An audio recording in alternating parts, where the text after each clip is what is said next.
Donald Trump reportedly energized by Giuliani proclaiming that there's some way he might win. Washington Post noting that after Giuliani's bizarre press conference, which was filled with unsourced conspiracy theories and all sorts of other problems, Trump's encouraged Republicans aghast, Giuliani back at it today. And you're going to meet with the president this afternoon because he's bringing in some Michigan officials. What's going to happen this afternoon? Well, I mean, it really depends on them and the president. I'm there just to answer any questions they have, because I probably know the case better than anybody else, myself. Now, he did not actually go to that meeting because, in a related story, there was concern about COVID exposure. People who knew Giuliani long before he served as Trump's lawyer are openly, publicly bemoaning what he's become. A White House official saying this has been an absolute expletive show. Another insider says it's just, quote, saddening to see what he's become. And how do you know it's a show? Well, as we've reported, when Giuliani's under oath, it's a different story. When the judge in this very case questioned about voter fraud, Giuliani replied, quote, "This is not a fraud case." Contrast that to him when it's showtime. I know you keep reporting falsely that we have no evidence. You can't say there's no evidence. This is what we call evidence. You're cheating. That could have been Mickey Mouse. That could have been a dead person. Once, twice, 3 times. We're going to put Republican inspectors in pens, give us an opportunity to prove it in court, and we will. We're going to go to court. We're going to prove it in court. The censorship is almost as dangerous as the election fraud that we're revealing. Attorney Blake Zeff, you have a lot of political experience. Have you seen anything quite like this? No, and I have to say, I mean, this is, for those of us who have been in New York politics for a long time and saw the Rudy Giuliani of 20 years ago or so, this is a very different person. I mean, he always had views that were, divergent from a lot of others and maybe even mainstream, but this conduct and this behavior just seems truly off the wall, honestly. How would you contrast it? I mentioned you've worked for Schumer, Clinton, Obama. How do you contrast it to the type of lawyers they bring to big cases like whether or not they win a race? I mean, look, usually, I'm not a legal expert the way you are, but my understanding is that lawyers usually approach these things with some modicum of preparation, maybe even have evidence to substantiate your claims. Generally, you make sure that your makeup isn't running right before you step on stage. These are just basic things that they probably teach you, in your first year of law school. Yeah, I mean, I ask you because you're on the client side of working with top flight, senior government officials and politicians. And if this is the lawyer you're sending out at this stage, I think that alone is telling. And Libby, this is not playing that well around the nation. I want to just show some of the late night comics getting in on it, absolutely roasting. Take a look. Isn't it funny, the ones who shout fake news the loudest all have fake heads? When Rudy wakes up in the morning, his pillow must look like a Rorschach test. Later, they had to clean Rudy off like a seagull in those commercials for Dawn Dish soap. Jimmy, do we have another angle on that? Now, obviously, it's easy to make fun of Rudy here, but it's also very satisfying. I mean, Libby, do you really want the last TV moments of the campaign for a TV president to be the punchline, to be the joke? I mean, Ari, you could not script this, right? If you were pitching this to your age for applause, a lot of this wouldn't even fly because it would seem too unrealistic. The thing is, we can't get distracted by the words that the Washington Post fact checker is using as they look at what Rudy Giuliani said. Words like crazy, conspiracy theory, bizarre. And so, the makeup is sort of the metaphor for the meltdown that was Rudy Giuliani, but also was the legal case. And you make such an important distinction. He's not making these arguments in court because he's under oath and there's an expectation. There's like a legal necessity to tell the truth. And if this just keeps going and there has to be some sort of legal, resorting to stopping what Donald Trump is doing, what you say in court, it carries a very different weight in terms of the penalty you pay than what you're saying perhaps at a crowded, sweaty press conference. Absolutely. And there's another important point. We've hit this. We are deliberately reinforcing it, Blake, given that the people in the failed plot in Michigan were welcomed to the White House.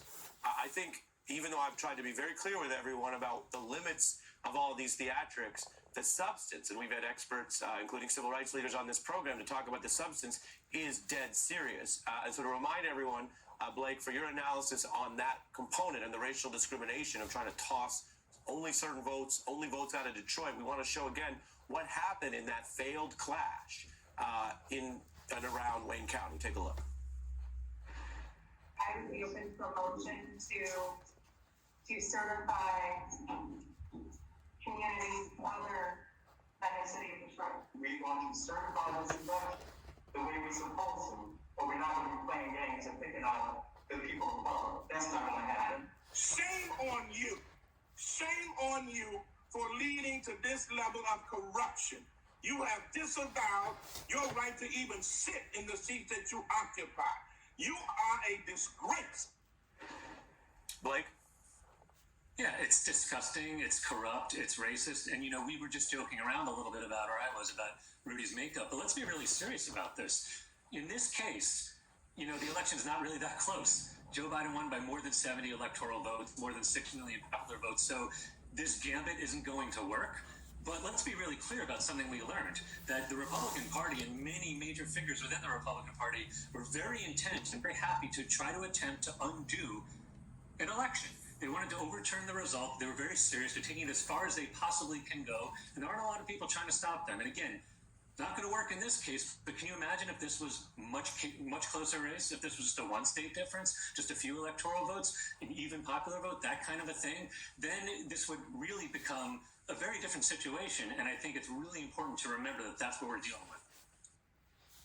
Turning to what's happening inside the actual White House, the president has basically been in hiding. This is a fact you may not have seen yet. They release a schedule. It's a public schedule. It often has things the president is doing, some sort of top-line readout. There's usually several things a day. Donald Trump has had nothing, not even a pretend event or phone call on the schedule in 12 of the last 16 days.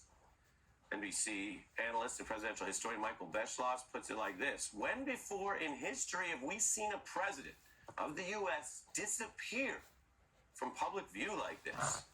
It's a big question. We turn to someone who knows the mindset of the man in the White House. Mary Trump is President Donald Trump's niece. She spoke out long before the election with her book, Too Much and Never Enough, How My Family Created the World's Most Dangerous Man, and is someone in as I've mentioned before, the unusual position of breaking with her own family for what she thought was right for the public interest. Mary, good to have you back. Thanks, Art. It's great to be here.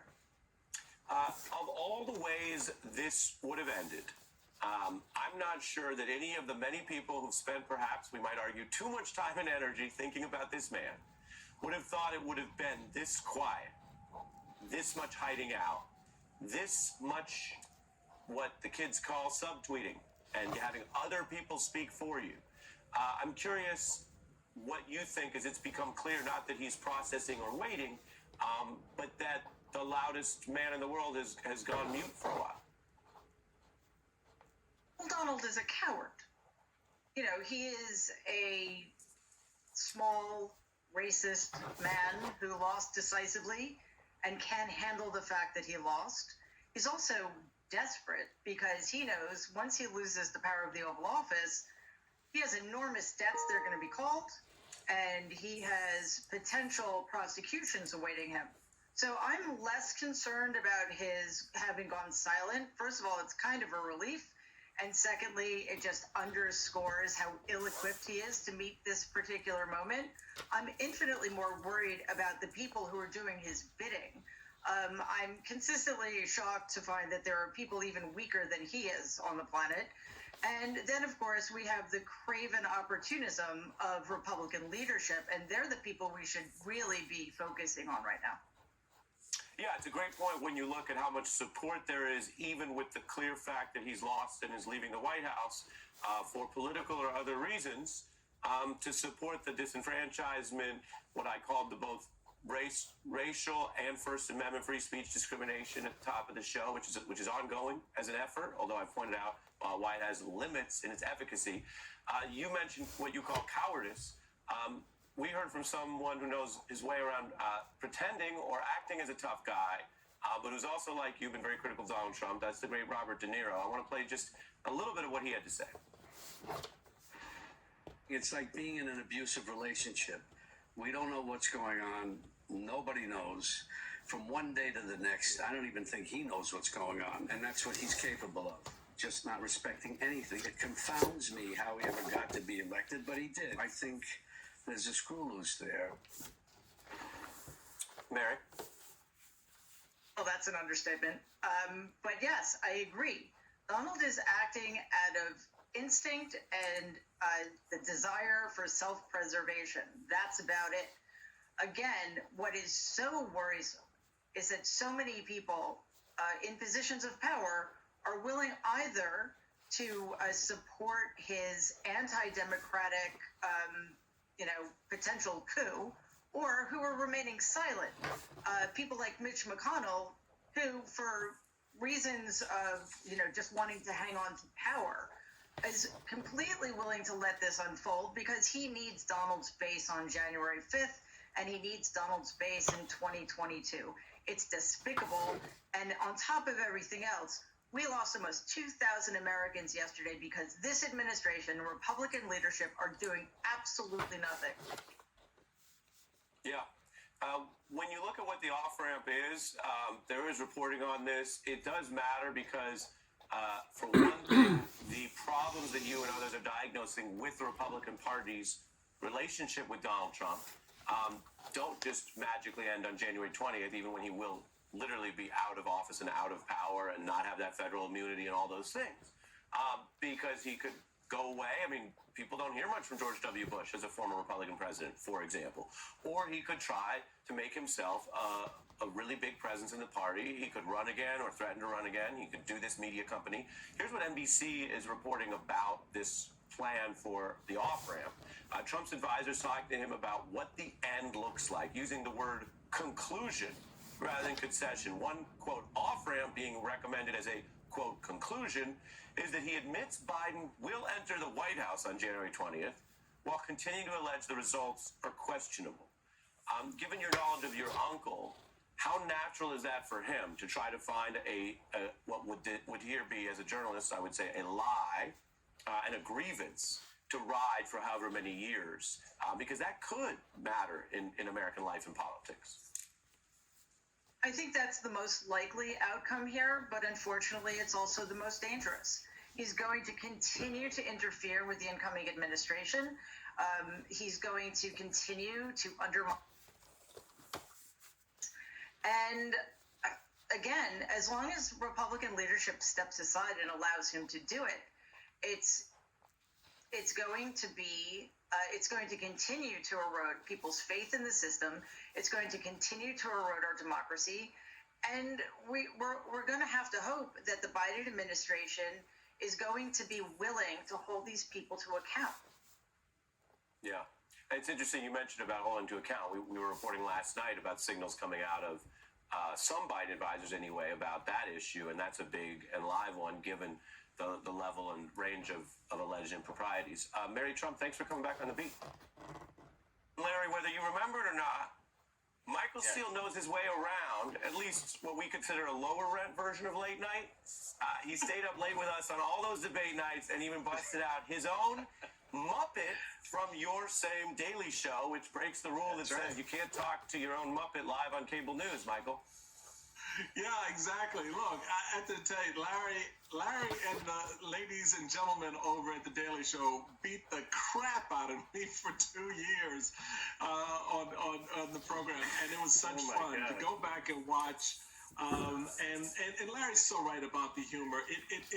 It is the great leveler. It really is, and it tells us at important times and sometimes very serious moments, try to find a little bit of the humor in it. And guys like Larry, they do that. They kind of reflect that instinctively.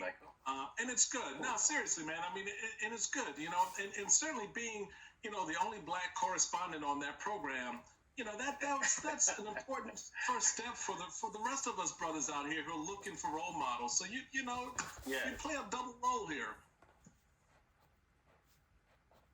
Me someday, is all I can say at this moment.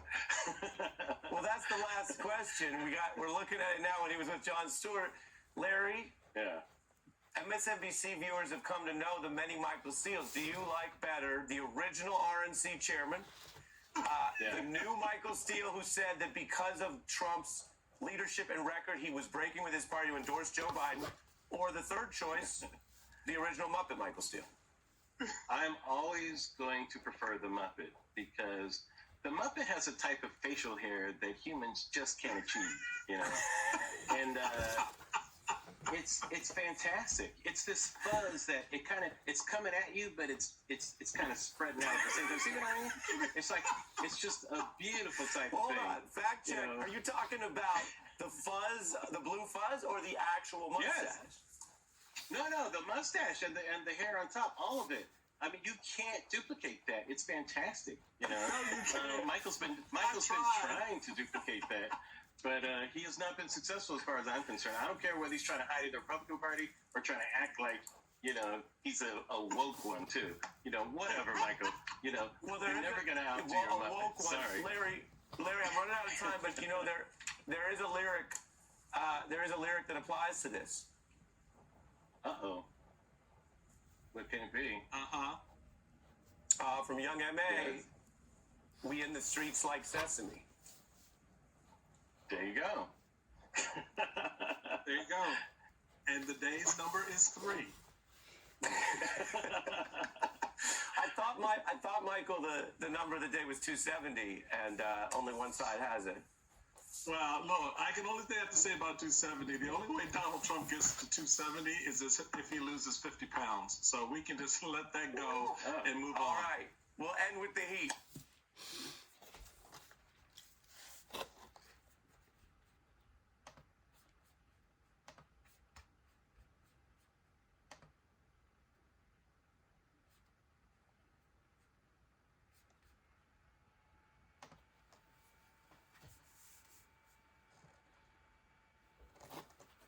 Tonight with breaking news. The mountain has changed. Our biggest challenge isn't off in the distance. It's at our feet. Something has to change.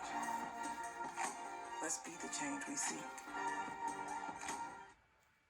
As Donald Trump and his Republican cronies continue to file their phony lawsuits to overturn Joe Biden's clear election victory, their strategy is one that Republicans have waged for decades, disenfranchising Black Americans. Philadelphia, Atlanta, Milwaukee, Detroit. Republicans want to throw out votes in all of them. All cities with large populations of Black voters who overwhelmingly supported Biden. But unlike in decades past, the courts and the public are not having it. In Detroit, Black voters are actually suing Donald Trump for trying to take their constitutionally protected right away. The lawsuit states that the defendants are openly seeking to disenfranchise Black voters, adding, defendants' tactics repeat the worst abuses in our nation's history, as Black Americans were denied a voice in American democracy for most of the first 2 centuries of the Republic. Joining me now is Bishop William Barber, co-chair of the Poor People's Campaign, and my friend. Bishop Barber, I just look at the demographics in these states, Detroit being the city with the highest Black percentage population in America at 78.6%, Atlanta being a bare majority African-American, Milwaukee having a plurality of Black voters. That's where they're suing. What does this tell you about the state of the Republican Party? Well, it tells us that they're still using that same old playbook that was developed in 1968 by Richard Nixon and Kevin Phillips and Pat Buchanan that talked about positive polarization. Code words like urban and city mean Black. They say whenever Black people vote in mass is fraud, but they never own their proven in the court voter suppression, where courts have actually proved that Republicans have engaged in racism and voter suppression with surgical precision. So this is an old playbook, and Donald Trump is not the only one. This is the caution. He's just using what was prepared, and it has been used for a long time. Reagan used it, Nixon used it, others have used it. Even some Republicans today that don't like Trump, they use this same tactic, and they've been big on voter actually fraudulent. The real issue we should be dealing with is voter suppression, and this is another tactic, what he's trying to do now. Well, I see the same echoes in those two Georgia senators who, aside from their sort of dubious taste in investments, sort of feeding off of the pandemic to make some money, they've also both tried to claim that election in Georgia that Donald Trump lost was fraudulent. His use is the black church. They love to walk on into the black church on MLK Day. You had Johnny Isakson do it when he was senator. You had Kelly Loeffler do it and say, I'm proud to be here at Ebenezer Baptist Church in Georgia. And they want to get on the pulpit for MLK Day and then turn around and attack the said man of that church, attack the pastor of that church, Reverend Warnock, which is what they're doing now. What do you make of that attack? And do you think that actually just might go on? It should. They love the king of their imagination. They would be just as much against King as others were when he was alive. But they also use these terms like socialism. That means black. They call Dr. King. They call Fannie Lou Hamer. They call Rabbi Heschel. They call all of those people socialists as well. These are just terms. I like what my friend Reverend Warnock said about Kelly Loeffler. He said he was glad she was listening to his sermon. Maybe she would listen to the ones about love and justice. But what's hypocritical of Republicans is that they are attacking my friend and others for quoting words directly from Jesus, which proves they don't know the Bible. They don't know Jesus.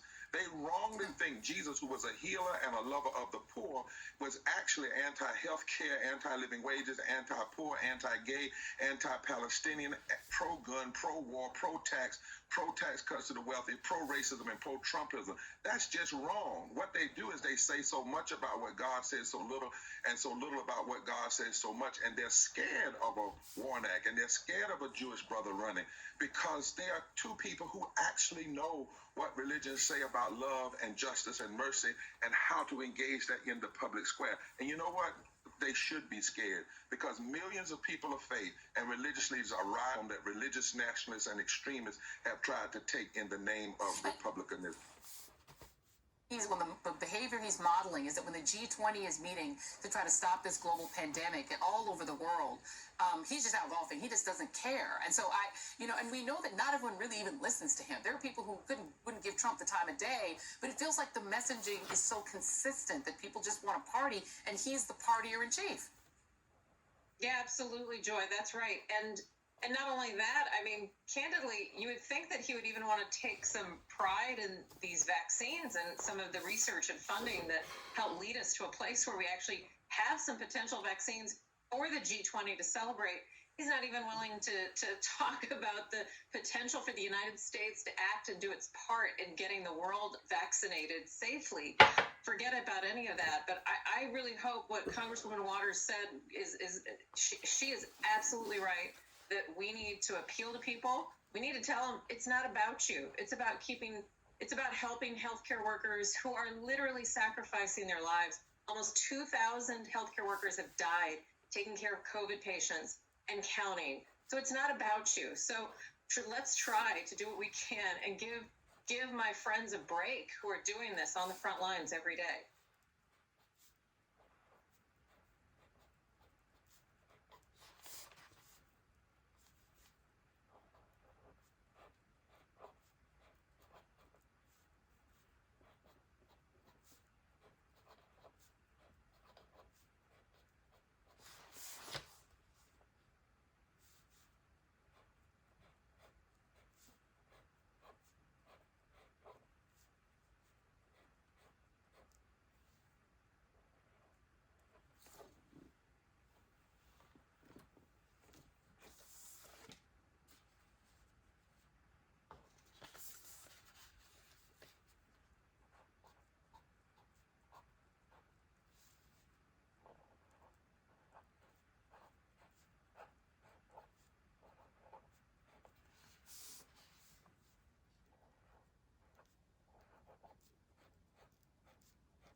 it.